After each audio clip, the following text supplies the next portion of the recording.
I, 32M, have been married to Claudia, 29F, for 3 years.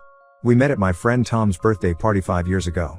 Tom had invited both of us knowing we were single and might get along well. He was right, we clicked instantly over our shared love for hiking and old movies. After dating for 2 years, during which we went on countless adventures together and really got to know each other's families, we decided to get married. Our wedding was small but beautiful, just close friends and family. Everyone who knew us always said we were perfect for each other. Even our parents got along great, which made family gatherings enjoyable rather than stressful. We both had good jobs. I run my family's construction business, and Claudia works as a marketing manager at a tech company. Life was going pretty smoothly until about 6 months ago when Claudia started experiencing panic attacks.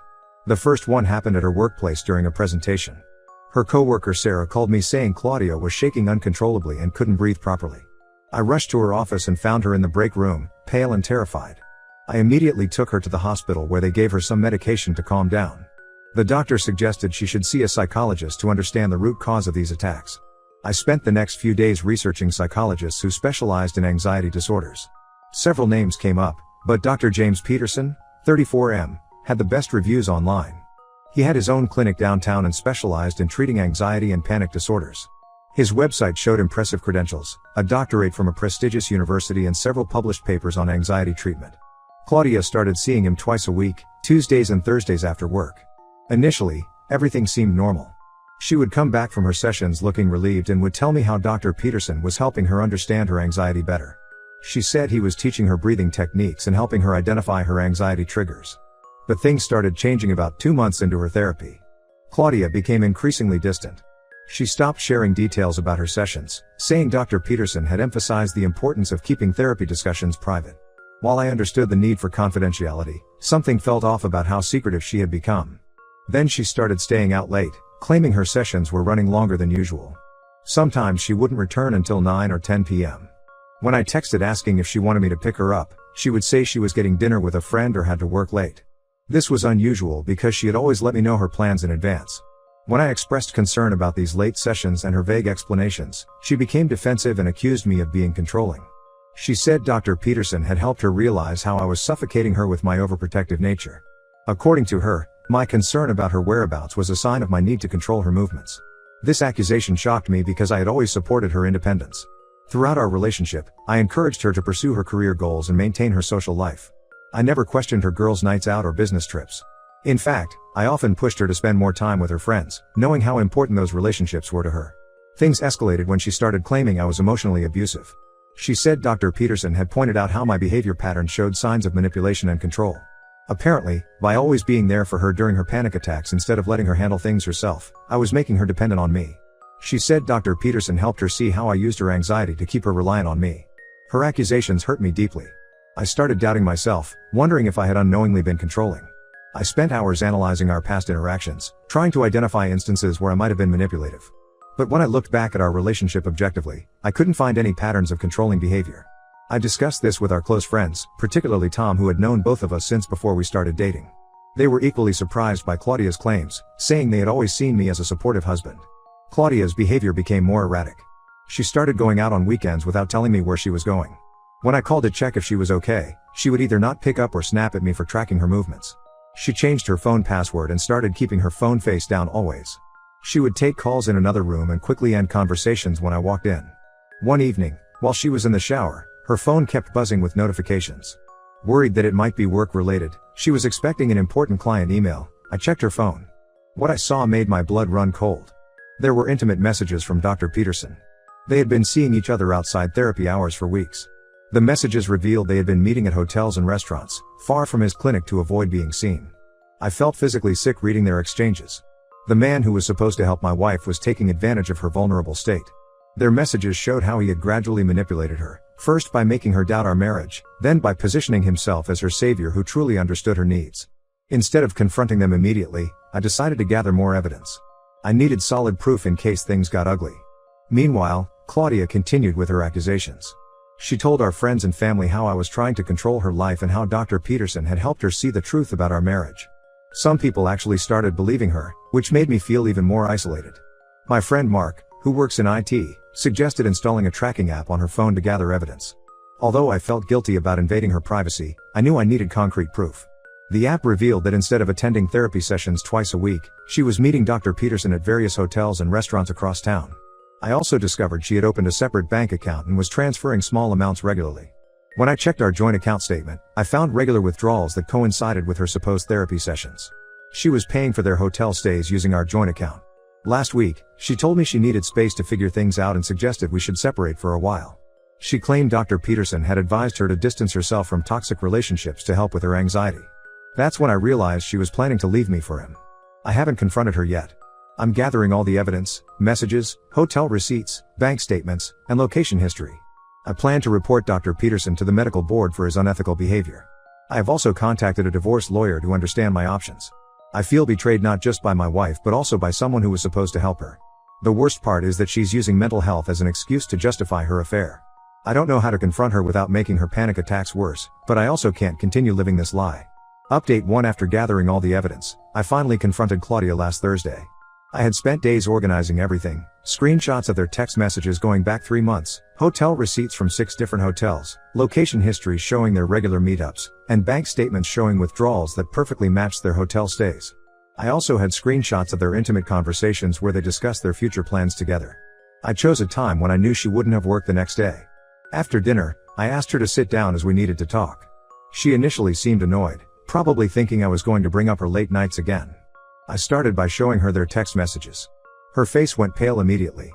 Before she could come up with excuses, I laid out everything else: the hotel receipts, bank statements, and location data. Instead of denying anything, she broke down completely. Through her tears, she admitted to the affair. She said Dr. Peterson had made her feel understood in a way I never did. According to her, during their sessions, he listened to her problems without judgment. She claimed he showed her attention in ways that made her feel special and heard. She confessed they had been physically intimate for the past 2 months. The affair started after an evening session when he invited her for coffee to discuss her progress in a more casual setting. That coffee meeting led to dinner, and things escalated from there.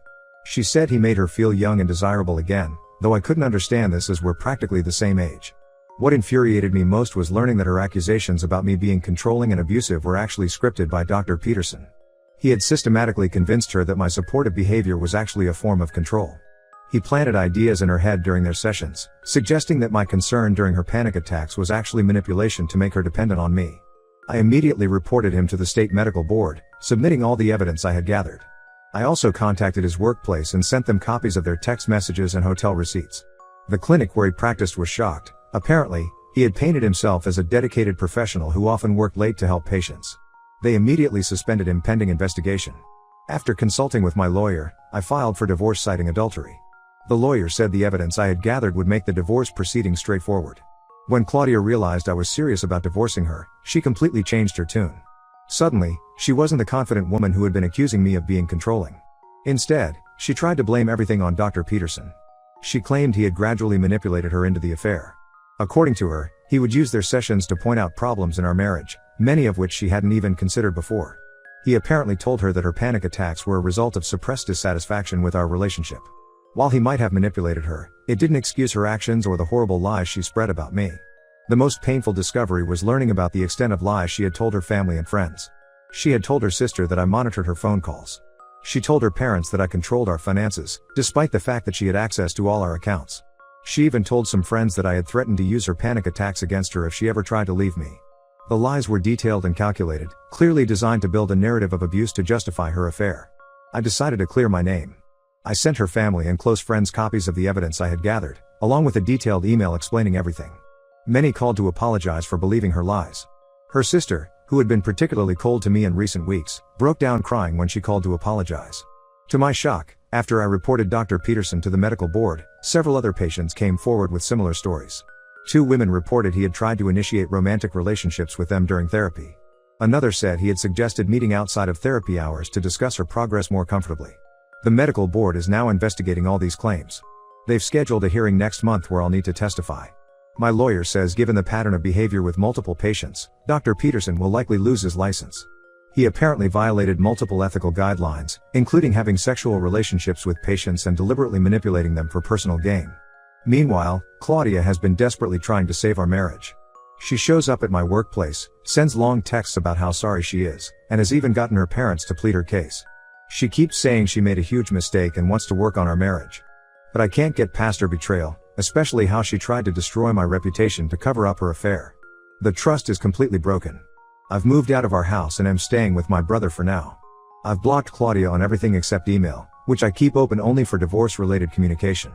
According to my lawyer, given the evidence and Claudia's admission of adultery, the divorce should be finalized within a few months. Update 2: The medical board hearing happened last week, and it revealed a side of Dr. Peterson that shocked everyone. When facing the possibility of losing his license, he completely threw Claudia under the bus. His defense strategy was to paint himself as a victim of unstable patients who misinterpreted his professional care. He presented carefully edited versions of his text conversations with Claudia, removing his own suggestive messages while keeping her responses. This made it appear as if she had been aggressively pursuing him.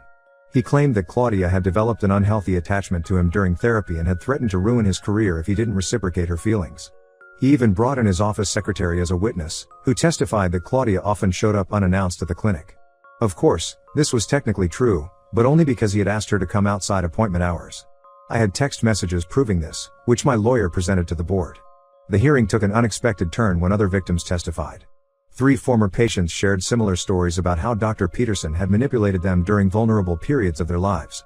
One woman described how he had suggested private dinner meetings to discuss her progress.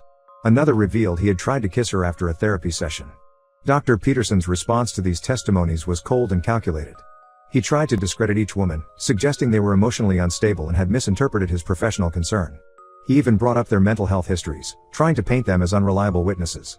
But his strategy backfired when the board saw the pattern in his behavior. The evidence against him was overwhelming. The board not only revoked his license but also recommended criminal investigation for potential abuse of power. They were particularly concerned about his pattern of targeting vulnerable patients and using therapy sessions to manipulate them. After losing his license, Dr. Peterson showed his true colors. He completely cut off contact with Claudia. He blocked her number, removed all traces of their relationship from his devices, and even deleted his social media accounts. When Claudia went to his office to confront him, he had security escort her out. His lawyer sent her a cease and desist letter, threatening legal action if she continued trying to contact him. This total rejection hit Claudia hard. She realized how completely he had used her. Last week, she showed up at my brother's house at 2 a.m., crying and begging for another chance. She admitted that during their affair, her panic attacks had actually gotten worse, not better. The guilt of cheating and lying was overwhelming her, but Dr. Peterson had convinced her that her increased anxiety was because of me. Claudia's family is furious with Dr. Peterson. Her father, who initially believed her claims about me being abusive, now wants to sue him. But my lawyer advised against it, saying it would only prolong our connection to this mess. Since the hearing, Claudia has been sending me long emails daily. She talks about how therapy with a new, legitimate counselor has helped her understand her actions. She keeps suggesting couples counseling, promising to sign any agreement I want, and swearing she'll spend the rest of her life making it up to me. But I'm done. The divorce is proceeding smoothly, and I expect it to be finalized next month. While I feel some sympathy for how Dr. Peterson manipulated her, I can't forgive how she tried to destroy my reputation. She could have talked to me about any issues in our marriage, but instead, she chose to believe a manipulative man who was clearly taking advantage of her. Some of our mutual friends think I'm being too harsh, that I should give her another chance since she was manipulated during a vulnerable time. But they didn't experience the betrayal of having their spouse deliberately try to paint them as an abuser. They didn't have to deal with family and friends looking at them with suspicion and judgment. Update 3: The divorce was finalized last week. Despite Claudia's attempts to delay it, including offering to sign a postnuptial agreement giving me control of all our assets, I stayed firm in my decision. The judge was particularly understanding after seeing the evidence of her affair and the false accusations she had spread about me. An interesting development occurred when Dr. Peterson's former receptionist, Maria, reached out to me after the medical board hearing. She had worked at his clinic for 3 years and had witnessed his pattern of targeting specific patients. According to her, he would research potential patients before taking them on, specifically looking for those from wealthy backgrounds. Maria revealed that Dr. Peterson had Googled me before accepting Claudia as a patient. He had found articles about my family's construction business and figured Claudia would be an easy target due to her anxiety issues. He had done this with several other patients, but most had rejected his advances or dropped out of therapy when they felt uncomfortable. The most disturbing part was learning that he kept detailed notes about patients' financial status and relationship vulnerabilities. Maria had found these notes while cleaning his office after he was suspended. She turned them over to the medical board, which led to a broader investigation into his practice. Claudia's family finally stopped enabling her attempts to reconcile with me. Her sister called me last week to apologize again. She shared some insights about Claudia's past that explained a lot. Apparently, Claudia had always been attention-seeking since childhood. She would often exaggerate or make up problems to get people to focus on her. Their parents had enabled this behavior by always giving in to her demands. Dr. Peterson has moved to Arizona after losing his license. He's now working as a life coach, marketing himself as someone who understands the unique challenges of successful women. Several of his former patients have filed civil lawsuits against him. Claudia wanted to join these lawsuits, but I advised her through our lawyers to stay away from anything involving him. Claudia still emails me regularly. She updates me about her life, her new therapy sessions, and expresses regret about her actions. Last week, she sent a 12-page letter taking full responsibility for everything and acknowledging how her attention-seeking behavior had destroyed our marriage. While I appreciate her finally taking accountability, my response remains the same: I wish her well but want no contact. I've moved into a new house in a different part of town and am focusing on expanding our business. My brother has joined the company, which has been a positive change. The whole experience has taught me valuable lessons about trusting my instincts. Looking back, there were red flags I ignored because I was trying to be understanding and supportive. Several friends have tried to set me up on dates, but I'm not ready yet. I need time to process everything and rebuild my trust in relationships. The betrayal wasn't just about the affair, it was about how easily Claudia was willing to destroy my reputation to justify her actions. I don't regret ending the marriage. Some betrayals cut too deep to forgive. While I hope Claudia gets the help she needs, I know staying away from her is the best decision for my mental health and future.